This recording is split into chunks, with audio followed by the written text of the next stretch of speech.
Can you talk to us about what makes Sand Ministries different? What is unique in its approach in the service delivery, right, to fight homelessness in San Antonio? Well, I think there is a model. So the U.S. Department of Housing and Urban Development has developed this model called a continuum of care, and it is designed to fight homelessness in communities, and it includes everything from street outreach, so engaging with the unsheltered, to shelter, transitional, rapid rehousing, permanent supportive housing. And one thing that differentiates Sand Ministries from other providers is that we operate programs across that continuum of care. Mm-hmm. So every space that an individual experiencing homelessness in our community lives in, whether they're on the street, whether they're in shelter, whether they are needing homeless prevention assistance, Sand Ministries can meet them in their time of need and with the service or resource that they are seeking.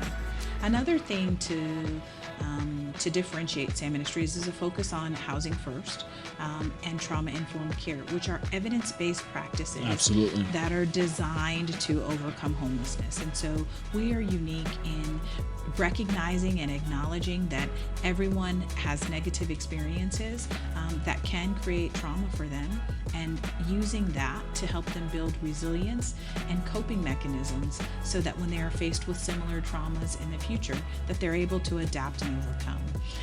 We have qualified staff here, and I can't say enough about the team that supports people on the ground doing this work. And candidly, our roots in ministry and faith make a difference in the way that we're able to deliver services. We don't discriminate based on race, religion, or any of the other social factors, but being able to ensure that spiritual wellness is a component of your overall health and wellness can mean the difference in long-term self-sufficiency and your ability to build a support system.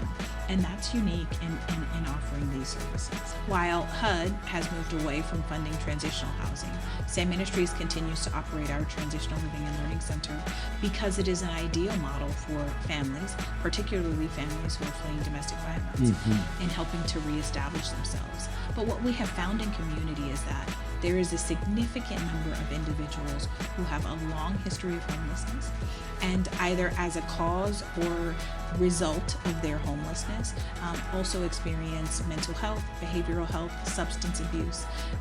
All of those are co-occurring with their incident of homelessness.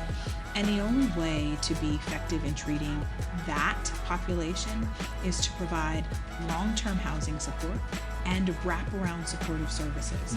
So access to psychiatric care, mental health services, physical health services in a site-based setting is the way to ensure that that population is not unsheltered on the street, creating a nuisance for community or concerns around public safety. Put them into housing and give them that support that they need on site can ensure that